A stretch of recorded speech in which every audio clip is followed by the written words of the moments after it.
اعوذ باللہ من الشیطان الرجیم بسم اللہ الرحمن الرحیم۔ پیارے بچوں، آج جو ہم اپنی کتاب سے سبق پڑھنے جا رہے ہیں وہ ایک اخلاقی کہانی کی صورت میں ہے، اور اس کہانی میں 4 کردار ہیں۔ نمبر 1 دادا، بیٹا، بہو اور پوتا۔ اور اس کہانی کا عنوان ہے آدھا کمبل۔ کہانی پڑھنے اور سمجھنے کے بعد ہم یہ جان پائیں گے کہ اس کا عنوان آدھا کمبل کیوں رکھا گیا۔ آئیں اب کہانی پڑھتے ہیں۔ یہ آپ کی کتاب کے پیج نمبر 46 پر ہے۔ ایک تاجر بہت مالدار اور خوشحال تھا۔ اللہ تعالیٰ نے اسے ایک ہی بیٹا دیا تھا۔ تاجر نے بیٹے کو بہت لاڈ پیار سے پال پوس کر بڑا کیا، اسے پڑھایا لکھایا، تجارت کے گڑ سکھائے اور بڑی دھوم دھام سے اس کی شادی کی۔ بیٹے کی شادی کے 1 سال بعد ہی تاجر کی بیوی فوت ہو گئی۔ گھر کا سارا نظام بہو کے سپرد ہو گیا۔ بیوی کے مرنے کے بعد تاجر پس مردہ اور ملول رہنے لگا اور زندگی کی رونقوں سے الگ تھلگ ہو گیا۔ اس کے ساتھ ہی بڑھاپے نے اسے کمزور بنا دیا۔ رفتہ رفتہ اسے دمے کی بیماری لاحق ہو گئی۔ تاجر نے اپنی گرتی ہوئی صحت کے پیش نظر اپنی ساری جائیداد اور کاروبار بیٹے کے حوالے کر دیا۔ اتنی دولت اور جائیداد پا کر بہو اور بیٹا بہت خوش ہوئے اور اس کی خدمت کرنے لگے۔ تاجر کے بیٹے نے تمام کاروبار سنبھال لیا۔ اب وہ زیادہ تر وقت اپنے کاروبار میں لگاتا۔ تاجر گھر پر ہی پڑا رہتا۔ وقت گزرنے کے ساتھ ساتھ تاجر کی بیماری بڑھتی گئی۔ بہو کی خدمت گزاری کا جوش بھی ٹھنڈا پڑنے لگا۔ علاج معالجے میں غفلت ہونے لگی۔ خوراک پر بھی کوئی خاصی توجہ نہ رہی۔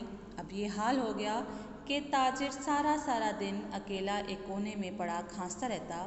نہ بیٹے کو فرصت تھی کہ اس کا حال پوچھتا اور نہ بہو توجہ دیتی۔ رفتہ رفتہ یہ ہونے لگا کہ اس کی کھانسی کی آواز سن کر بہو تو خاصی ناک منہ چڑھاتی اور بیٹے کے چہرے پر بھی ناگواری صاف نظر آتی۔ موسم بدلا، گرمی رخصت ہوئی۔ سردی کی آمد کے ساتھ ہی تاجر کے مرض میں اضافہ ہو گیا۔ اب وہ بیچارہ رات بھر بیٹھا کھانستا رہتا۔ اس کی حالت دیکھ کر بیٹے اور بہو نے مشورہ کیا کہ اس طرح کھانستے رہنے سے گھر کے دوسرے لوگ بھی بیمار ہوں گے، اس لیے تاجر کو کمرے سے باہر رہنے کے لیے کہا جائے۔ چنانچہ ایک دن بیٹے نے باپ سے کہا، آپ رات بھر کھانستے رہتے ہیں، اس سے ہم سب کے آرام میں خلل پڑتا ہے، بچوں میں بھی بیماری کے پھیلنے کا ڈر ہے، اس لیے آپ اب اپنی چارپائی باہر ڈیوری میں بچھا لیں تو مناسب ہوگا۔ بیٹے کے اس رویے سے اور گفتگو سے باپ کو دکھ تو بہت ہوا، لیکن بیچارہ کیا کر سکتا تھا۔ چاروں ناچار وہ اپنی چارپائی ڈیوری میں کھینچ لایا۔ شام ہوئی تو سردی بڑھ گئی۔ تاجر نے بیٹے سے کہا، باہر سردی ہے، کمبل کے بغیر سونا ممکن نہیں ہوگا۔ یہ بات سن کر نوجوان نے اپنے بیٹے سے کہا، جاؤ دادا کے لیے گودام سے پرانا کمبل اٹھا لاؤ۔ لڑکا فوراً گیا اور گودام سے پھٹا پرانا کمبل اٹھا لایا۔ کمبل اپنے دادا کو دیتے ہوئے لڑکے نے کہا، دادا جان یہ لیں کمبل، لیکن اس میں سے آدھا پھاڑ کر مجھے دیں اور آدھا آپ اپنے لیے رکھ لیں۔ دادا نے پوتے سے کہا، بیٹے ویسے یہ کمبل بہت پرانا ہے، اندر کے مقابلے میں باہر سردی بھی زیادہ ہے، آدھے کمبل میں کیسے سو سکوں گا؟ لڑکے کے باپ نے یہ بات سن کر بیٹے سے کہا، تم آدھے کمبل لے کر کیا کرو گے؟ لڑکے نے بڑے معصومیت سے اپنے باپ کو جواب دیا، گھر میں ایسا کمبل تو ایک ہی ہے، اگر سارا کمبل دادا کو دے دیا تو کل جب آپ بوڑھے اور بیمار ہو کر ڈیوری میں چارپائی بچھائیں گے تو میں آپ کے لیے ایسا کمبل کہاں سے لاؤں گا؟ لڑکے کی سادگی سے کہی ہوئی بات سن کر نوجوان لرز اٹھا۔ اسے اپنے رویے پر سخت ندامت ہوئی۔ اس نے اپنے باپ سے سچے دل سے معافی مانگی، اسے کمرے میں لے گیا اور پھر ساری زندگی اس کی خدمت اور اطاعت کرتا رہا۔ اس کی ضرورتوں، خوراک اور علاج کا پورا خیال رکھا۔ اس طرح بوڑھا تاجر اپنے بیٹے سے خوش ہو گیا اور اسے دعائیں دیا کرتا۔ یقیناً باپ کی دعائیں بیٹے کی عاقبت سنوارے گی۔ پیارے بچوں، قرآن پاک اور احادیث میں بھی والدین کے ساتھ حسن سلوک کے متعلق فرمایا گیا ہے۔ اور ترجمہ، اور آپ کے رب نے حکم دیا اور فرمایا کہ تم اللہ کے سوا کسی کی عبادت مت کرو اور والدین کے ساتھ حسن سلوک کیا کرو۔ اگر تمہارے سامنے دونوں میں سے کوئی ایک یا دونوں بڑھاپے کو پہنچ جائیں تو انہیں اف بھی نہ کہنا اور انہیں جھڑکنا بھی نہیں، اور ان دونوں کے ساتھ بڑے ادب سے بات کیا کرو اور ان دونوں کے لیے نرم دلی سے عزت و انکساری کے بازو جھکائے رکھو اور اللہ کے حضور عرض کرتے رہو، اے میرے رب، ان دونوں پر رحم فرما جیسا کہ انہوں نے بچپن میں مجھے رحمت و شفقت سے پالا تھا۔